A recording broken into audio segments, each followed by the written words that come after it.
Selamat malam Bapak Ibu dan saudara-saudara yang dikasihi oleh Tuhan Yesus Kristus. Selamat bertemu kembali di dalam acara pada malam hari ini, yaitu acara pendalaman Alkitab. Kita sudah belajar tentang kitab Yakobus, kita sudah belajar mengenai rasul-rasul, dan kita akan sedikit meneruskan mengenai nabi dan akan membahas mengenai gembala.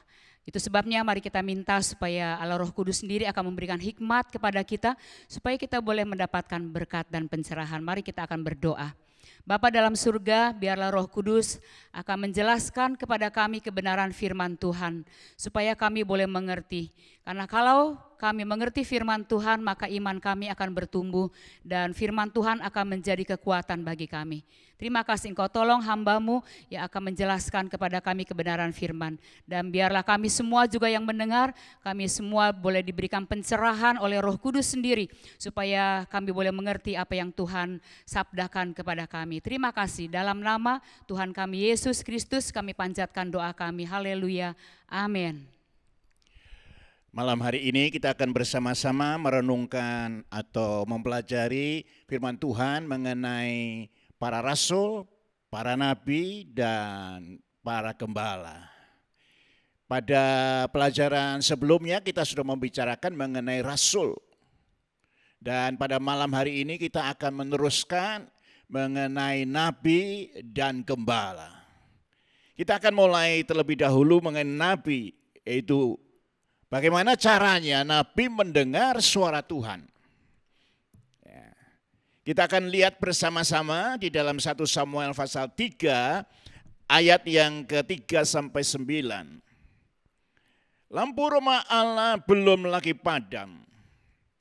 Samuel telah tidur di dalam bait suci Tuhan, tempat tabut Allah.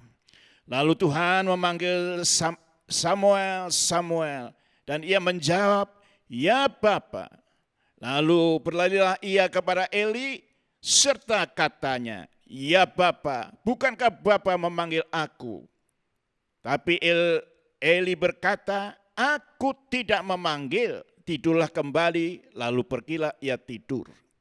Dan Tuhan memanggil Samuel sekali lagi. Samuel pun bangun, lalu pergi mendapatkan Eli dan berkata, "Ya Bapa, bukankah Bapa memanggil aku?" Kata Eli, "Aku tidak memanggil anakku, tidurlah kembali." Samuel belum mengenal Tuhan, firman Tuhan belum pernah dinyatakan kepadanya. Dan Tuhan memanggil Samuel sekali lagi untuk ketiga kalinya, dan ia bangun lalu pergi mendapatkan Eli dan berkata, "Ya Bapa, bukankah Bapa memanggil aku?" Lalu mengertilah Eli bahwa Tuhanlah yang memanggil anak itu. Sebab itu berkata Eli kepada Samuel, "Pergilah tidur. Dan apabila ia memanggil engkau, katakan, 'Berbicaralah Tuhan, sebab hamba-Mu ini mendengar.'" Lalu pergilah Samuel dan tidur di tempat tidurnya. Nah, kisah ini menjelaskan kepada kita bagaimana Tuhan secara audible dengan suaranya kedengaran oleh telinga dari Samuel mengenai panggilan Samuel, Samuel. Jadi dengan lain kata, Tuhan bisa berbicara langsung dan kita mendengar. Bukan sekedar ada suara dalam batin, bukan sekedar ada impresi dalam batin, tapi memang bisa kedengaran oleh telinga kita. Jadi Tuhan bisa berbicara dengan berbagai cara. Salah satunya berbicara langsung dan kita mendengar. Nah, itu hal yang saya mau sampaikan kepada saudara. Jadi bisa saja kita mendengar. Cuma memang diperlukan batin yang bening, batin yang bersih. Hingga kita tidak salah tangkap bahwa itu betul-betul suara dari Tuhan dan bukan suara dari pihak yang lain. Nah, kalau saudara perhatikan, seorang nabi bisa saja salah di dalam menyampaikan berita. Jadi nabi tidak, karena julukannya nabi lalu tidak bisa salah. Bisa salah. Nah, kalau kita melihat di dalam 2 Samuel pasal 7 ayat 2 sampai 3 di sana dikatakan, berkatalah raja kepada Nabi Nathan, lihat, aku ini diam dalam rumah dari kayu aras, padahal tabut Allah diam di bawah tenda. Lalu berkata Nathan kepada raja, baik, lakukan segala sesuatu yang dikandung di hatimu, sebab Tuhan menyertai engkau. Nah, ketika Raja Daud menyampaikan apa yang ada dalam pikiran dan hatinya, dia merasa sungkan, dia merasa tidak enak. Dia tinggal di istana tetapi rumah Allah atau kemah itu dari tenda. Lalu dia menyampaikan rencana untuk membangun bangunan untuk kemah suci. Lalu Nathan berkata, baik, lakukan, Tuhan menyertai engkau. Nah, ternyata kata-kata dari Nathan itu keliru. Itu sebabnya di dalam 2 Samuel 7 ayat 12 dan 13 Allah mengoreksi. Sampaikan kepada Raja Daud, bukan begitu. Apa yang dikatakan dalam ayat ini? Apabila umurmu sudah genap dan engkau telah mendapat perhentian bersama-sama dengan nenek moyangmu, maka aku akan membangkitkan keturunanmu yang kemudian anak kandungmu dan aku akan mengokohkan kerajaannya. Dialah yang akan mendirikan rumah bagiku dan aku akan mengokohkan tahta kerajaannya untuk selama-lamanya. Jadi sudah benar. Harapan dan impian Daud itu sudah benar. Yang keliru adalah bukan Daud yang membangun. Daud yang menyiapkan semua bahan yang ada, lalu anaknya yang namanya Salomo yang akan membangun. Allah tidak mau bangunan yang kudus dibangun oleh orang yang berlumuran darah. Walaupun itu berlumuran darah dari musuh-musuhnya, orang Filistin, orang Amori dan seterusnya. Allah mau orang ini tidak banyak berperang, lalu membangun rumah yang kudus. Jadi dari sini kita melihat bahwa Nabi Nathan benar di dalam menerima rancangannya, tapi dia salah di dalam siapa yang melakukannya. Itu sebabnya kita tidak bisa berkata kalau seorang nabi itu selalu benar. Itu sebabnya Alkitab berkata, ujilah tiap-tiap roh dengan firman Tuhan. Nah, itu hal yang pertama ya. Jadi bisa dengan suara audible kita dengar, lalu kemudian yang berikutnya nabi bisa salah. Hal yang kedua adalah Tuhan berbicara dalam batin kita, dalam hati kita. Orang di sekitar kita tidak tahu apa yang Tuhan sampaikan karena itu di dalam batin kita. Nah, kita bisa melihat contohnya ada di dalam 1 Raja-Raja pasal 13 ayat 20 sampai 22. Sedang mereka duduk menghadap meja, datanglah firman Tuhan kepada nabi yang telah membawa dia pulang. Ia berseru kepada abdi Allah yang telah datang dari Yehuda, beginilah firman Tuhan, karena engkau telah memberontak terhadap titah Tuhan dan tidak berpegang pada segala perintah yang diperintahkan kepadamu oleh Tuhan Allahmu, tetapi kembali makan roti dan minum air di tempat ini, walaupun ia telah berfirman kepadamu, jangan makan roti atau minum air, maka mayatmu tidak akan masuk ke dalam kubur nenek moyangmu. Nah, ini cerita mengenai seorang nabi yang seharusnya setelah menyampaikan berita, dia tidak boleh nginap, dia tidak boleh makan di kota di mana dia menyampaikan nubuatnya itu. Tetapi kemudian dia itu berhenti, lalu makan bersama-sama dengan seorang nabi tua. Nah, lalu nabi tua itu mendapat suara Tuhan. yang menyampaikan engkau berdosa, engkau memberontak. Nah, dari mana saya bisa menyimpulkan bahwa nabi tua itu mendengar dalam hati dan bukan lewat telinganya?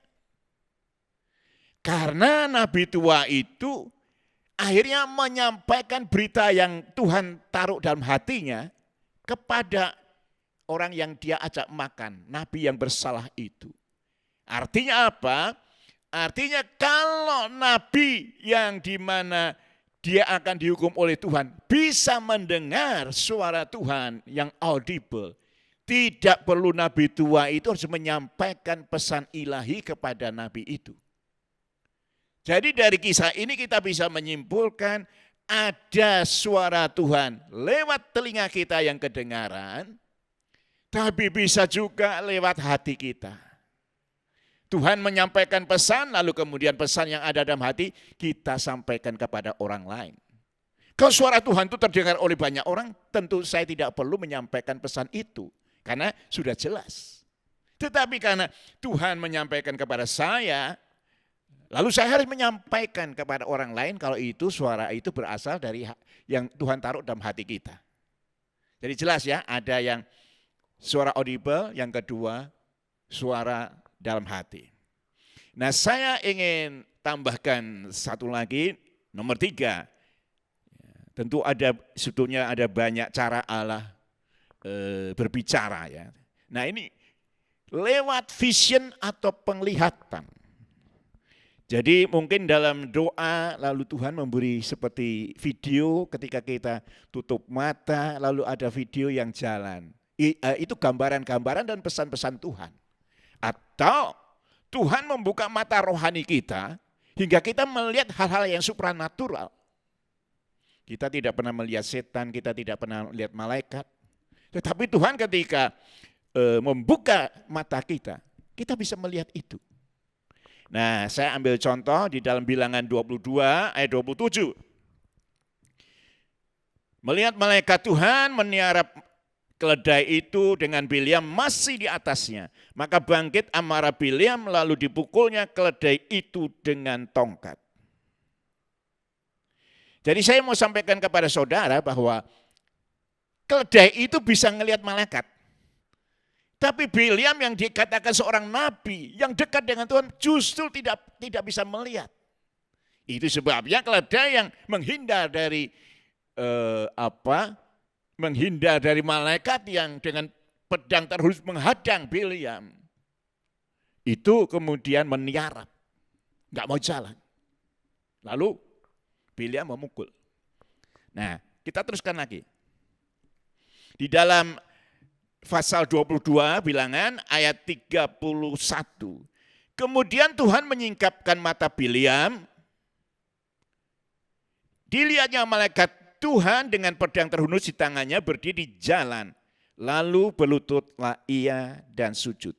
Jadi hal pertama yang ketika seseorang dibuka mata rohaninya, maka hal-hal yang supranatural, malaikat Allah dan sebagainya bisa dilihat. Elisa ketika ada dikepung, lalu budaknya ketakutan, lalu Elisa berdoa, Tuhan celekkan mata dari bujangku. Lalu kemudian ketika matanya dibukakan oleh Tuhan, lalu bujang itu bisa melihat bagaimana tentara Allah, malaikat Allah itu mengitari kota itu, membentengi mereka. Itu yang pertama. Lalu saya mau sampaikan itu kan mencelikkan mata. Nah sekarang penglihatan. Penglihatan. Saya mau sampaikan apa yang dilihat oleh Yeremia. Jadi Yeremia itu bisa mendapat pesan karena firman Tuhan yang dia dengar. Yang kedua bisa penglihatan. Yeremia pasal 24 ayat 5 sampai 6. Beginilah firman Tuhan Allah Israel. Sama seperti buah ara yang baik ini, demikianlah aku akan memperhatikan kebaikan orang Yehuda yang kubawa dari tempat ini ke dalam pembuangan, ke negeri orang Kasim. Maka aku akan mengarahkan mataku kepada mereka untuk kebaikan mereka. Dan aku akan membawa mereka kembali ke negeri ini. Aku akan membangun mereka, bukan meruntuhkan. Aku akan menanam dan bukan mencabut. Jadi Tuhan itu mau ngomong begini kepada Yeremia. Orang-orang Israel atau orang Yehuda yang dibawa ke Babel, itu nanti aku pelihara di sana. Mereka akan kembali lagi ke tanah Israel 70 tahun kemudian. Mereka tidak akan mengalami banyak kesulitan walaupun mereka menjadi budak orang buangan. Nah, lalu itu digambarkan sebagai buah ara yang ada dalam keranjang dan buah itu bagus. Nah, kita kan kalau tidak dari Tuhan yang menjelaskan kita tidak ngerti. Ada sekeranjang yang berisi buah ara, apa artinya gitu. Lalu Tuhan menjelaskan, ini orang-orang Yehuda yang akan dibuang ke Babel. Tapi mereka nanti akan balik lagi ke Yehuda, ke kerajaannya, ke kampung halamannya, dan aku tidak akan banyak melakukan hukuman atas mereka.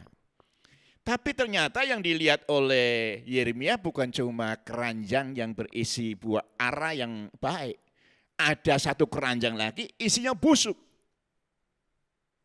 Nah, kalau kita misalnya ada orang melihat penglihatan seperti itu lalu kita suruh menyimpulkan, saya yakin kesimpulan kita bisa salah gitu. Nah, kita akan coba lihat ayatnya. Tetapi seperti buah ara yang jelek, yang tidak dapat dimakan karena jeleknya, sungguh demikian firman Tuhan. Demikian aku akan memperlakukan Sedekia Raja Yehuda beserta para pemukanya dan sisa-sisa penduduk Yerusalem yang masih tinggal di negeri itu dan orang-orang yang menetap di negeri Mesir. Aku akan membuat mereka kengerian bagi segala kerajaan di bumi, menjadi aib dan perumpamaan, menjadi sindiran dan kutuk bagi segala tempat di mana aku mencerai-beraikan. Aku akan mengirim perang, kelaparan, penyakit sampar di antara mereka, sampai mereka habis dilenyapkan di atas tanah yang kuberikan kepada mereka, kepada nenek moyang mereka. Nah, buah ara yang busuk ini mau menggambarkan orang Israel yang memang betul-betul tanda kutip busuk secara rohani. Dan itu mereka tidak dibuang ke Babel, tetap ada di kerajaan Yehuda. Tetapi mereka dikatakan akan mengalami peperangan, mereka akan dijarah, lalu akan ada kelaparan, penyakit sampar. Penyakit sampar adalah penyakit yang menular. Jadi bencana demi bencana akan dialami. Nah, itu digambarkan sebagai buah ara yang busuk. Jadi kalau Tuhan memberi kepada kita penglihatan, kita memang mesti minta Tuhan menjelaskan dan kita tidak menafsirkan sendiri. Karena penafsiran kita bisa keliru. Penafsiran kita bisa salah. Ya. Jadi itu kira-kira 3 cara bagaimana Tuhan berbicara kepada para nabi. Ya. Jadi saya mau ulang lagi.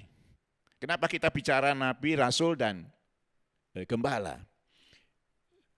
Di dalam Yakobus pasal 3 ayat yang 1 dan 2 dikatakan, jangan banyak orang yang pengen jadi pemimpin. Karena nanti kalau salah, hukumannya berat. Nah, lalu kemudian saya coba mengurai siapa yang dimaksud dengan pemimpin, yang mengajar itu siapa. Yang pertama rasul. Datang dari kota ke kota, membangun gereja. Lalu mereka mengajar. Yang kedua siapa? Nabi, menyampaikan berita dari Tuhan. Bisa teguran, bisa penghiburan dan peneguhan. Nah, lalu yang ketiga yang mengajar itu para gembala. Ya, para gembala. Kalau dalam Alkitab itu penatua. Nah, saya akan bacakan dulu, kita mulai masuk dalam ini ya, gembala. Sesudah sarapan, Yesus berkata kepada Simon Petrus, Simon anak Yohanes, apakah engkau mengasihi aku lebih daripada mereka? Jawab Petrus kepadanya, Tuhan, engkau tahu aku mengasihi engkau. Kata Yesus kepadanya, gembalakanlah domba-dombaku. Jadi Tuhan mengatakan gembalakan domba-dombaku. Diawali dengan apakah engkau mengasihi aku. Jadi dasar daripada penggembalaan, pelayan pekerjaan Tuhan dimulai dengan kita mencintai Tuhan dulu. Karena kita mencintai Tuhan, maka pekerjaannya kita lakukan. Kalau pembantu, karyawan hanya mengerjakan pekerjaannya, belum tentu dia mencintai bosnya, ownernya.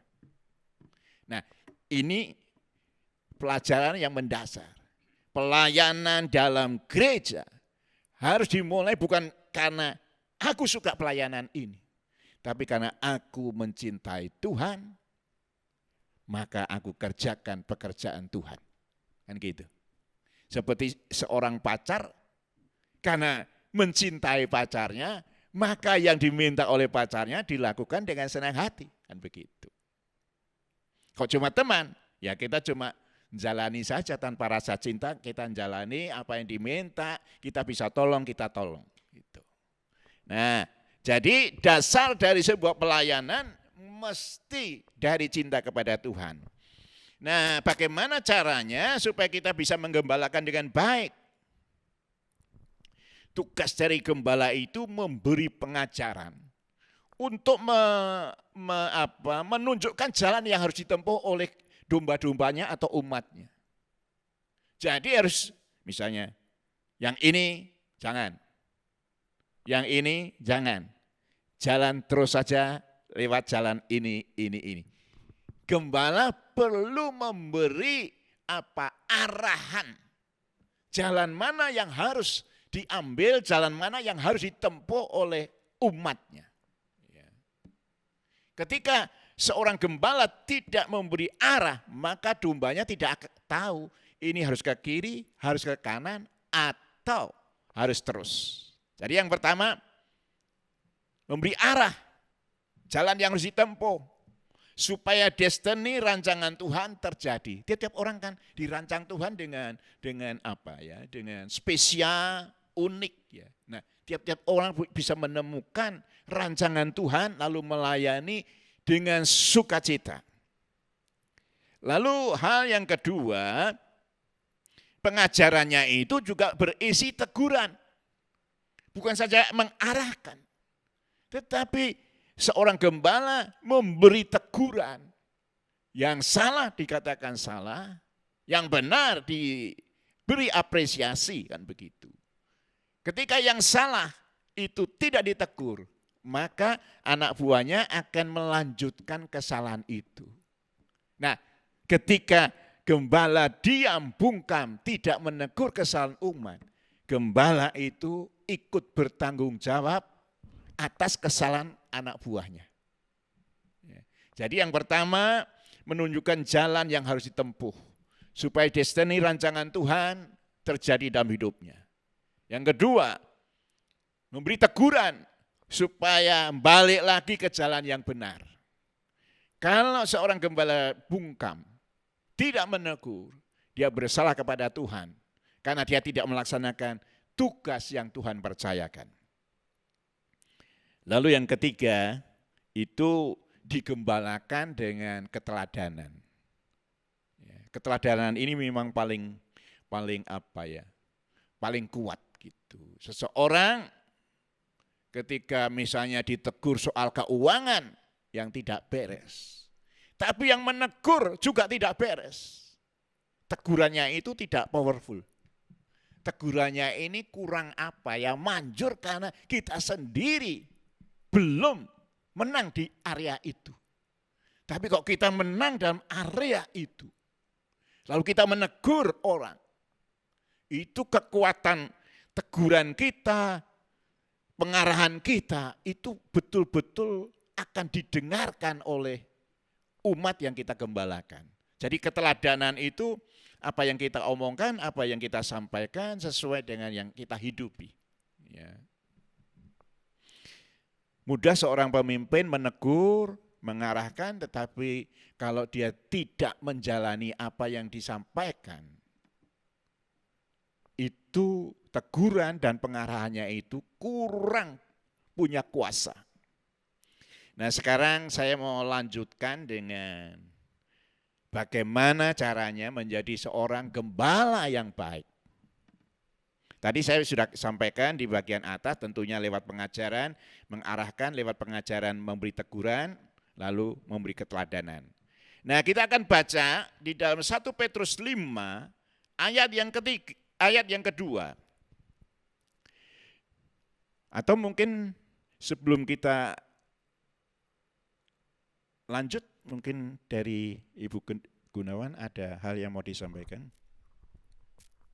Mau tanya dulu tentang nabi tadi. Oh ya. Ya, mengenai mendengar suara Tuhan. Ada yang audible, kemudian ada yang ditaruh di dalam hati, dan kemudian ada yang melalui vision begitu. Saya rasa bukan cuma kepada nabi ya, atau orang yang berprofesi sebagai nabi, tetapi kita harus mempercayai bahwa Tuhan juga bisa berbicara melalui ketiga hal ini kepada orang percaya. Ya. Jadi kita tidak perlu hanya mengandalkan kepada orang yang dianggap atau menamakan dirinya sebagai nabi begitu. Tetapi orang percaya juga bisa mendengar suara Tuhan, entah itu audible, entah itu di dalam batinnya atau melalui vision, melalui penglihatan-penglihatan yang Tuhan berikan. Tetapi permasalahannya adalah bahwa ada kadang-kadang penglihatan yang kita tidak bisa menerjemahkan langsung artinya begitu. Seperti yang pohon ara tadi.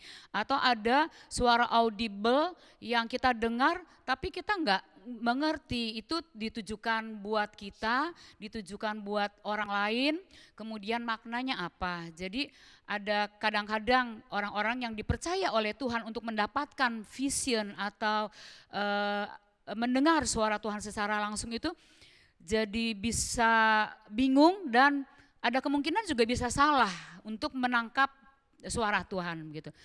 Kira-kira bagaimana supaya kita bisa mengantisipasi, entah itu untuk diri kita sendiri atau untuk orang lain, apa yang Tuhan sampaikan itu persis seperti yang Dia mau. Jadi kita nggak salah menerjemahkan dan sebagainya. Itu kira-kira apa yang harus kita perhatikan? Ya, jadi kita memang perlu ketika mendapat vision atau suara dalam hati, lalu kita tidak tahu. Saya pikir jangan ditafsir sendiri. Jangan dikira-kira sendiri. Karena hal yang roh tidak bisa ditafsir oleh akal kita. Jadi satu-satunya jalan supaya kita bisa tahu betul apa maknanya ketika kita tidak jelas. Datang kembali kepada Tuhan, berdoa, Tuhan jelaskan lebih lanjut. Berita ini untuk siapa? Lalu apa artinya? Jadi yang perlu kita hindari adalah jangan pakai pikiran kita menafsir. Jangan. Tapi kembalikan kepada Tuhan yang memberi mimpi. Kita lihat mimpi Firaun.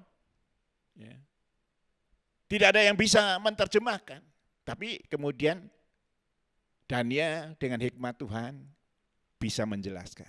Jadi hal yang penting dalam hidup kita adalah kita menanyakan kembali kepada Tuhan yang memberi kepada kita vision, memberi kepada kita suara.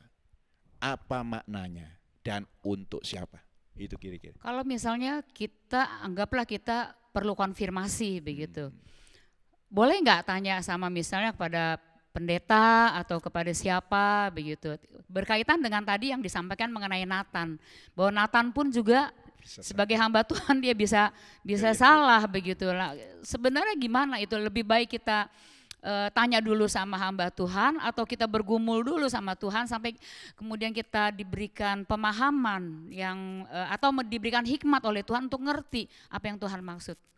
Jadi dua-duanya bisa kita lakukan secara serentak.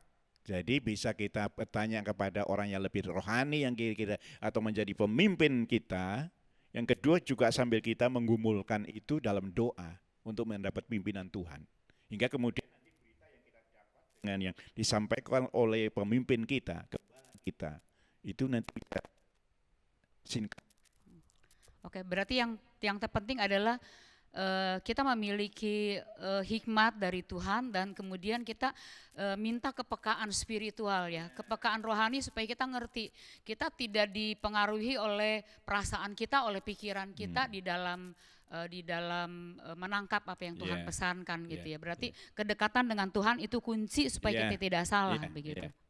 Makin dekat kita lebih peka akan pikiran dan kehendak Tuhan. Oke, berkaitan dengan tadi mengenai gembala itu harus berani menegur ya. Soalnya kan kadang-kadang ada gembala yang kurang berani untuk menegur begitu. Padahal kadang-kadang umat juga pengen ditegur gitu, tapi gembalanya diem aja begitu, nggak pernah menegur dan sebagainya. Ini bagaimana ya Pak Gunawan ya, berkaitan dengan cara-cara itu memberikan pengajaran untuk memberikan arah hidup, kemudian memberikan teguran supaya umat menjadi hidup benar dan kemudian memberikan teladan dan sebagainya begitu. Jadi gini ya, tanggung jawab gembala itu kepada Tuhan. Dia harus mengarahkan, dia harus menegur. Kenapa harus ditegur? Supaya jalan hidupnya itu benar, gitu ya. Jadi sangat disayangkan kalau ada orang kuat di sebuah gereja, dananya, tenaganya, pikirannya luar biasa. Lalu kita takut menegur ketika dia salah. Kita sedang membiarkan orang yang penting dalam gereja kita hidup dalam kesalahan. Ya.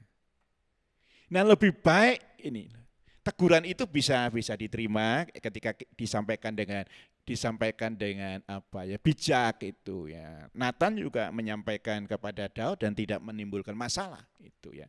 Nah disampaikan dengan bijak. Nah bahwa dia berubah dan tidak itu kan urusannya dia dengan Tuhan. Tapi tanggung jawab dari seorang gembala memang memberi teguran gitu.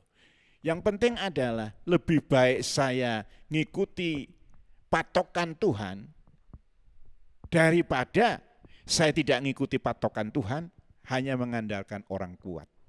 Ada konsekuensi bahwa ketika seorang gembala tidak berani menegur orang yang berdosa, kemudian istilahnya ya, dosanya ditanggung oleh gembala itu, ada ayat yang kira-kira bicara seperti itu? Ada, itu di dalam Yeskiel pasal 3 kalau nggak salah ayat yang ke-18. Kalau engkau melihat ada orang berdosa dan engkau tidak menegur, tidak memberitahu, orang itu akan aku hukum, tapi engkau ikut bertanggung jawab atas kesalahannya. Jadi memang ada peringatan-peringatan itu kepada kepada para pemimpin. Ya bukan hanya kepada gembala tapi pada pemimpin. Itu sebabnya Yakobus pasal 3 itu berkata, jangan banyak yang pengen jadi pemimpin karena resikonya tinggi. Ya. Tidak negur salah di depan Tuhan, negur kalau orangnya keras kepala, dia keluar dari gerejanya. Oke, Yeskiel 3 ayat 18 ya. Jadi tapi kalau kita sudah tegur, kemudian dia tetap melakukan, itu kita bebas dari kesalahannya. Berarti harus punya keberanian betul. Untuk menegur, dan itu sebenarnya nggak gampang sih. Betul. Ya. Sangat tidak mudah untuk menegur orang, bukan cuma karena orang itu misalnya punya pengaruh, tapi ada orang-orang tertentu yang memang udahlah didoain aja, udahlah nanti juga dia tobat sendiri misalnya begitu. Kita sebagai pemimpin harus punya keberanian Ya, untuk melakukan hal yang memang nggak mudah itu. ya, ya. Mungkin orang itu bukan orang kuat, tapi baik atas hidup kita. Itu kita lalu jadi orang Tionghoa bilang besingki, sungkan, ewo pekewo gitu. Orangnya baik kok aku tegur. Padahal itu justru bentuk dari kasih itu antara lain ada teguran. Mengenali teladan, bukan cuma dalam hal-hal yang besar, tapi juga dalam hal yang sangat simpel mungkin ya. Ya, Ya memang nggak gampang sih ya, tapi ya pemimpin memang harus jadi teladan, bukan cuma dalam hal-hal yang besar, dalam pelayanan, dalam hal yang lain, tapi dalam hal yang simpel. Kalau ngomong A ya ngomongnya A, kalau B ya B. Artinya kita dinilai dari integritas kita ya. ya, Termasuk misalnya enggak telatan begitu mungkin itu kan hal yang sangat simpel, kecil, tapi ya. itu kita bisa memberikan teladan, pemimpin aja gitu kok ya, aku ya nggak apa-apa begitu. Ya, ya, Oke. ya. Nah, saya lanjutkan lagi. Dalam 1 Petrus 5 ayat yang kedua ada kata-kata gini, gembalakan kawanan domba Allah yang ada padamu, jangan dengan paksa tetapi dengan sukarela sesuai dengan kehendak Allah, dan jangan karena mau mencari keuntungan tetapi dengan pengabdian. Ada dua kata penting di sini. Yang pertama adalah penggembalaan itu harus dengan sukarela. Sukarela. Apa artinya sukarela? Sukarela itu artinya tidak merasa bahwa pekerjaan yang tanda kutip mungkin berat, makan waktu, itu membuat dia tertekan dan kemudian menggerutu itu. Sukarela itu berarti mengerjakan dengan senang hati. Ya. Mau itu digaji, mau itu tidak digaji, dia mengerjakan. Mau gajinya besar, honornya besar atau kecil, itu dia tidak mempermasalahkan. Karena apa? Dia mengerjakan dengan sukarela. Gitu. Jadi ini yang penting ya, mengerjakan dengan keluar dari hati. Jadi memang prinsip pelayanan memang dari cinta dulu. Kalau ada cinta kepada Tuhan, maka kita akan cinta kepada pekerjaannya. Lalu kita sudah tidak lagi mempersoalkan duit, soal sekian lama kita harus mengerjakan pekerjaan itu. Dan pekerjaan itu sangat sulit. Kita tidak mempersoalkan, kita kerjakan karena itu keluar dari hati dan namanya sukarela. Nah, saya berharap warga PCC, para pelayan-pelayannya itu mengerjakan dengan sukarela. Artinya apa? Mengerjakan keluar dari hati yang cinta. Ketika itu keluar dari cinta, maka kata berat, kata tidak dihargai, dan sebagainya tidak akan muncul. Juga ngomel tidak akan kedengaran. Kalau itu sukarela. Jadi memang salah satu dasar itu memang cinta dulu. Cinta Tuhan, maka pekerjaannya kita cintai. Lalu karena pekerjaannya kita cintai, kita mengerjakan dengan sukarela. Apakah itu kita dituntut pada waktu jam kerja kita, ataukah kita di luar jam kerja itu, lalu kita dituntut. Kalau namanya sukarela sudah enggak, aku lembur, kok bosku enggak ngasih aku uang lembur ya. Nah, ini bisa muncul kalau itu kita orang upahan. Tapi kalau itu sukarela, kita tidak terlalu memikirkan itu. Seandainya itu ada bagian-bagian kita yang tidak digaji, belum mendapat imbalan dari majikan kita, kita tahu Tuhan ngerti kerjaan kita. Dia nanti akan membalas dengan cara yang kita tidak tahu. Jadi hal yang pertama adalah sukarela, jadi mengerjakan itu mau berat, mau lama, tidak gerundel, sukarela. Yang kedua adalah mengerjakan dengan pengabdian, itu kata-kata terakhir. Nah, ngabdi inilah yang hampir sama dengan sukarela. Pengabdian itu, orang kalau mengabdi, mungkin saya gambarannya persis seperti orang-orang yang jadi pelayan-pelayan di Kesultanan di Jogja itu ya, di Keraton. Itu mereka abdi dalam itu honornya sangat minim. Sangat minim. Tapi mereka itu apa ya? Loyal gitu. Kalau dihitung dengan uang segitu gak cukup untuk orang aja, apalagi dia punya istri, punya anak. Tapi mereka tidak keluar. Mereka itu ada roh pengabdian yang luar biasa, sehingga uang yang diterima tidak dipertimbangkan untuk keluar. Kan pada umumnya, gajiku kecil, honorku kecil, tinggal aja. Gitu. Tapi pengabdian tidak seperti itu. Walaupun itu kecil, minim, tetap melayani sultan dengan sebaik-baiknya. Mungkin semangat spirit seperti itu memang harus dimiliki oleh para bukan saja gembala-gembala, tetapi para pengurus gereja, aktivis gereja, dan pelayan-pelayan gereja. Ada roh pengabdian kepada Tuhan. Nggak mikir, nggak mikir lagi ini berat, tidak seimbang tenagaku dengan honorku.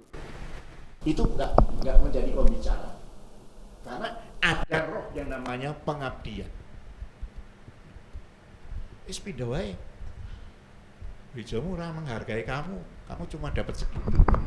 Nah, kalau rohnya roh hamba, roh karyawan, ya kita pindah. Tapi kalau kita punya roh pengabdian, kita tidak mempermasalahkan. Nah, saya mau sampaikan kepada lewat PA ini. Jadi begini. Dalam hidup kita kadang-kadang ada bagian-bagian yang kita tidak terima. Misalnya ini kerjaan saya, tapi saya tidak dihargai seperti kerjaannya. Artinya divisit lah, gitu ya. Artinya atasan tidak memberi kepada saya seperti capeknya saya seperti apa. Nah, tapi saudara harus ingat, ada Tuhan yang menilai segala kerjaan kita. Itu apa ya? Tenaga, pikiran, waktu yang mungkin oleh bos kita belum dihargai secara materi. Tuhan itu catat. Hingga next, pertama, jalan hidup saudara nantinya menjadi lebih baik. Yang kedua, itu bisa Tuhan berikan kepada anak cucu kita. Bonus-bonus yang belum kita terima. Itu sebabnya roh pengabdian ini penting. Bukan, aku perlu sekian loh di rumah tangga. Ini dapatnya cuma segini. Aku tidak bisa nyambi karena dari pagi sampai sore aku sudah kerja di kantor. Apa yang tidak dibayar oleh dunia,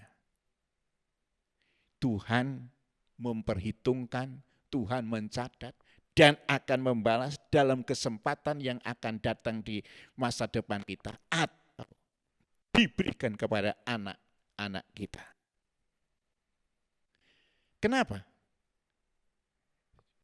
Ishak bisa menjadi begitu kaya.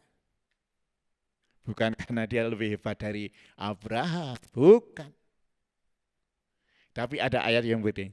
Karena Abraham, aku memberkati engkau. Itu. Jadi artinya karya seorang bapak, karya seseorang itu nanti punya dampak atas keturunannya. Itu sebabnya saya sangat menganjurkan kita bukan hanya di gereja, di kantor, di masa kita bekerja. Roh pengabdian itu penting. Kalau sampai hak kita tidak kita dapat utuh, kita tahu Allah itu Maha tahu, mencatat, dan akan mengembalikan pada waktu yang akan datang. Baik untuk kita ataupun keturunan kita. Jadi itu ya, yang pertama itu ada sukarela, dan kemudian yang kedua ada pengabdian. Lalu saya sampai pada bagian yang terakhir. Bagian terakhir. Memberi teladan. Itu ada di dalam 1 Petrus 5 ayat yang ketiga. Janganlah kamu berbuat seolah-olah kamu mau memerintah atas mereka yang dipercaya kepadamu. Tapi hendaklah kamu menjadi teladan bagi kawanan domba itu. Memang jadi gembala itu tuntutannya banyak. Sukarela, lalu kemudian mengabdi, semangat, tetap sukacita walaupun yang didapat tidak seperti yang kita harapkan. Gitu. Jadi itu sebabnya sekali lagi Yakobus berkata jangan semua orang kepengen jadi pemimpin. Berat itu ya. Nah, salah satu yang dituntut itu dari gembala adalah bukan hanya bisa ngajar dan bisa ngarahkan, tetapi memberi keteladanan. Keteladanan itu adalah sikap hidup kita, integritas kita, yang kita omongkan dengan yang kita hidupin itu sama, ya, integritas. Orang yang tidak integritas itu ketika, jadi gini, misalnya ada misalnya kita lihat saja karya buruh-buruh yang mengerjakan bangunan begitu ya, itu sebagai contoh. Itu kadang-kadang kalau mandornya tidak ada. Itu kita santai, ngobrol, ngerokok dan sebagainya, ya. Begitu sepeda motor mandor itu datang, gitu, kerja. Nah, ini yang disebut tidak punya integritas. Hanya bekerja ketika diawasi. Pengawasnya tidak ada, dia santai. Nah, seorang pemimpin, bukan cuma gembala, harus memberi teladan. Tadi Bu Gunawan sudah nyampein, salah satunya misalnya perkara kecil tidak telat. Nah, kalau pemimpinnya telat, bagaimana saya bisa, kalau saya suka telat, bagaimana saya bisa mendisiplin, bukan mendisiplin, menyuruh, mengajarkan anak buah saya untuk tidak terlambat. Sulit. Itu sebabnya pada umumnya saudara melihat setengah jam sebelum ibadah kan kami berdua sudah ada di gereja. Itu ya. Itu saja masih ada yang tidak meneladanin gitu loh. Nah, tapi puji Tuhan pada masa pandemi ini pada umumnya sudah meneladani, hadir sebelum waktunya. Tapi kembali, keteladanan itu sikap kita ketika tidak ada orang yang tahu. Lalu kita melakukan apa? Teladan itu beri contoh bukan dengan kata-kata, tapi dalam perbuatan. Ayo kita urunan untuk bantuan ini, bencana. Dia yang ngomong, tapi dia sendiri tidak melakukan. Nah, itu sebabnya sering pemimpin yang suka begitu itu dianggap seperti calo di terminal. Solo. Ayo naik ke Solo. Gitu. Bisnya berangkat ke Solo, dia sendiri tetap ada di terminal itu.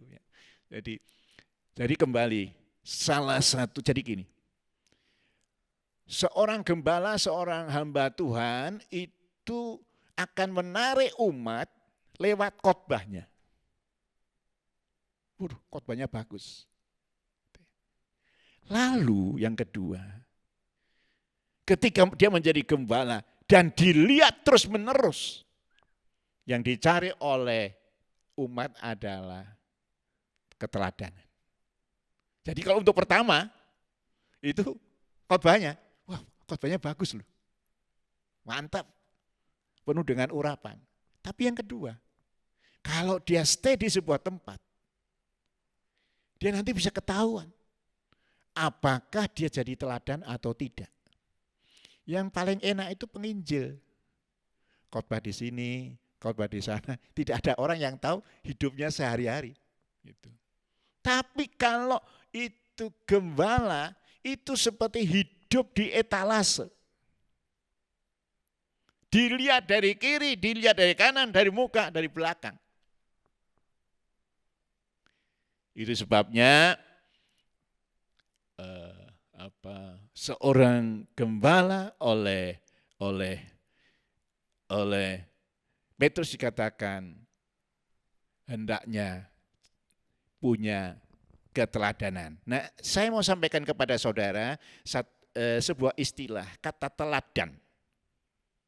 Apa yang disampaikan di dalam ayat 3, hendaklah menjadi teladan itu adalah tupos. Tupos itu patung yang mirip dengan orangnya. Jadi kalau kita punya gambar presiden kita, Bapak Jokowi, yang namanya tupos itu mungkin seperti lilin-lilin yang kemudian ada di museum itu. Ada tokoh ini, tokoh ini, tokoh ini, tokoh-tokoh negarawan. Nah, tupos itu persis seperti orangnya. Jadi gembala itu harus seperti Yesus, lalu kemudian umat melihat gembala, meneladani apa yang dilakukan oleh gembalanya. Itu. Ya. Jadi dua hal, sukarela, yang kedua bukan hanya sukarela, punya pengabdian, lalu kemudian hendaklah menjadi teladan buat semua orang. Itu yang dari saya sampaikan pada malam hari ini. Yang sangat menarik adalah pengabdian. Bicara soal pengabdian, saya rasa tidak banyak orang yang bisa dengan sungguh-sungguh melakukan ini. Entah dia sebagai gembala yang melayani Tuhan di desa atau yang ada di kota, ya.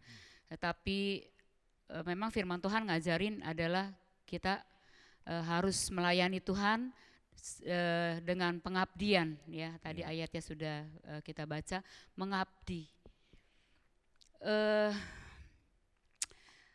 Pak Gunawan, kalau misalnya di zaman sekarang itu ya, di zaman sekarang kan semuanya serba mahal, semua istilahnya semua tuh serba pakai uang begitu. Terus berkaitan dengan ini kan kita berbicara mengenai gembala ya. Kemudian gimana ini Pak Gunawan berkaitan dengan pengabdian? Terus bagaimana dengan nanti keluarga, bagaimana dengan kehidupan dan sebagainya, dan kemudian kira-kira apa aja yang tolong dijelaskan apa saja sih supaya kita tuh memang bisa benar-benar yang ngabdi sama Tuhan, bukan melayani karena kita mencari keuntungan atau kita mencari, istilahnya ada orang sekarang pakai istilah begini, cow apa? Cow pastor atau cow gembala begitu. Artinya itu sebagai sebuah pekerjaan. Kamu kerja apa? Oh, aku direktur. Kamu kerjanya apa? Aku manajer dan sebagainya. Sehingga kemudian ada orang-orang yang kemudian pakai istilah kerjaannya apa? Kerjaannya ya gembala atau pendeta begitu. Nah, bagaimana berkaitan dengan pengabdian ini supaya memang kita sebagai hamba-hamba Tuhan yang dipanggil melayani Tuhan itu kita benar-benar bisa menjalankan yang firman Tuhan katakan, mengabdi gitu loh. Ya. Yang pertama memang harus ada kembali prinsipnya cinta Tuhan maka cinta pekerjaan Tuhan. Itu pertama. Yang kedua saya mau sampaikan begini. Apa yang kita lakukan yang tidak terbayar oleh dunia akan dibayarkan kemudian di generasi yang akan datang. Nah, saya ambil contoh. Israel itu 430 tahun dijajah di Mesir. Dia tidak mendapat gaji, dia hanya dapat makan, kerjaannya luar biasa. Tapi Alkitab mengatakan, ketika mereka keluar dari Mesir, tanda kutip, mereka menjarak harta Mesir. Orang-orang Mesir itu dengan sukarela memberikan emas, perak, dan banyak harta ketika mereka keluar. Saya apa yang tidak didapat oleh nenek moyang mereka, oleh generasi sebelumnya, Tuhan tidak pernah lupa. Pada generasi berikutnya, Allah beri itu secara berlimpah. Mereka dikatakan dengan sukarela. Mereka menyerahkan emas, perak, dan harta yang lain. Jadi kalau saya ditanya dua hal ini.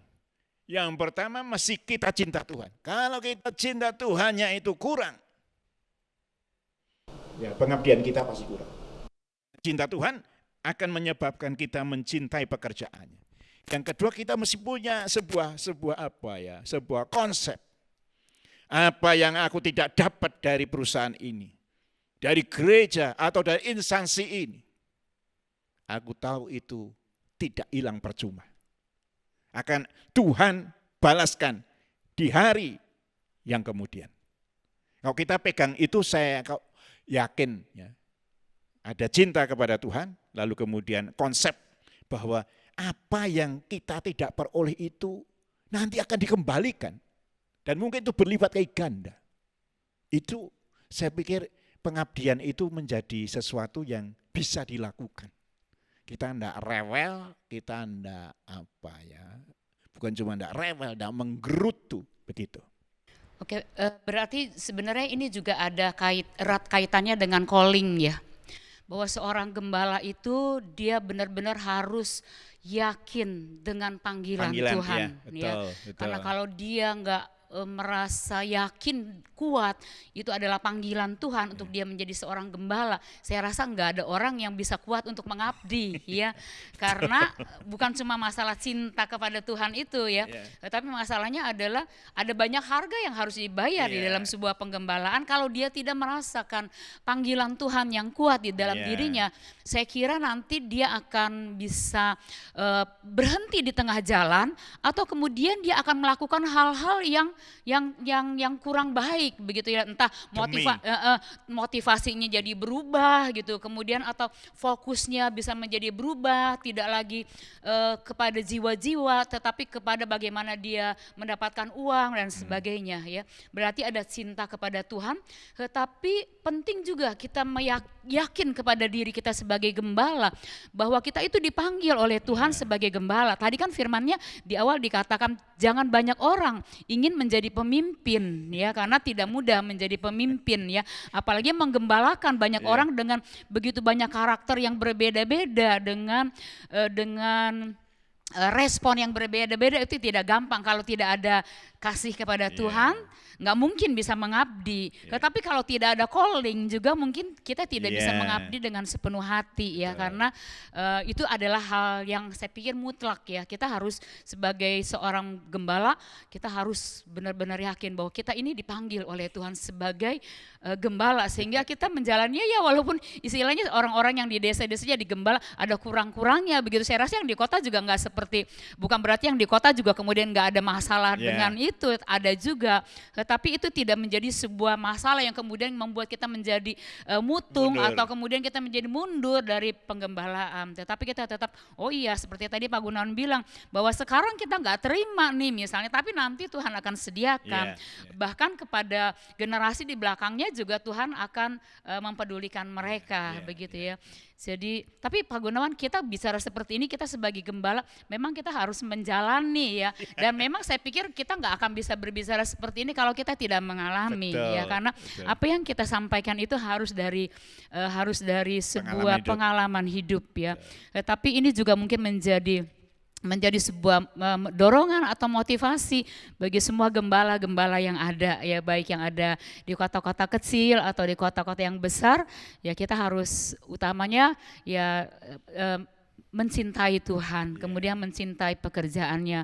Kemudian kalau kita memang harus mengabdi, ya kita melakukannya dengan hati yang sukacita, walaupun secara manusia kita bisa nangis ya, walaupun secara manusia kita bisa merasakan, aduh kok begini, begitu kan, itu masih manusia ya. Tapi kemudian kita tidak beralih begitu, dan kemudian kita tidak menjadi begitu down begitu, sehingga kita tetap survive, kita tetap semangat melayani pekerjaan Tuhan. Tetapi motivasi adalah tetap harus menyenangkan hati Tuhan, bukan pekerjaan itu menjadi sesuatu yang menghasilkan income buat kita ya, karena kita bukan bekerja ya, tetapi kita memang gembala itu firman mengatakan kita mengabdi kepada Tuhan. Oke, Pak Gunawan, mungkin ada pesan-pesan yang bisa disampaikan kepada gembala-gembala yang ada sambil kemudian berdoa untuk menutup. Ya, pesan saya kepada para pemimpin, para gembala adalah mari kita introspeksi diri kita, apakah cinta kita kepada Tuhan itu masih 100%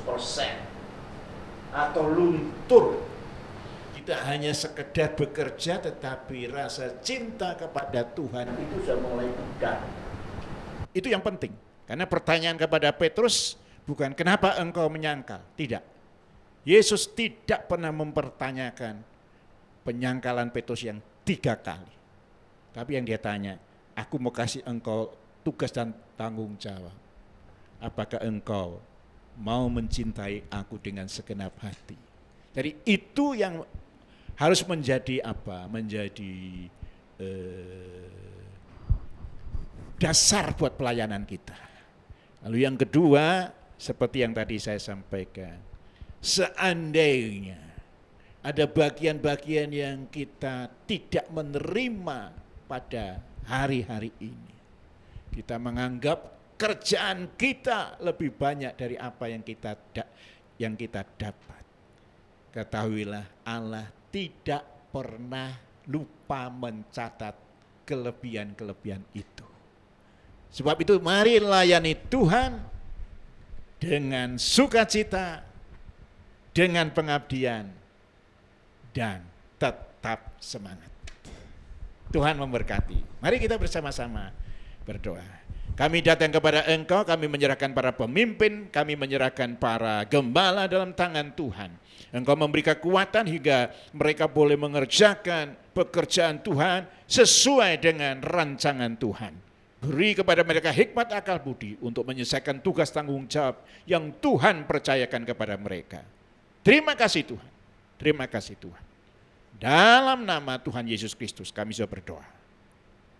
Amin. Selamat malam. Dengan demikian selesai sudah acara pemahaman Alkitab pada malam hari ini. Tuhan memberkati.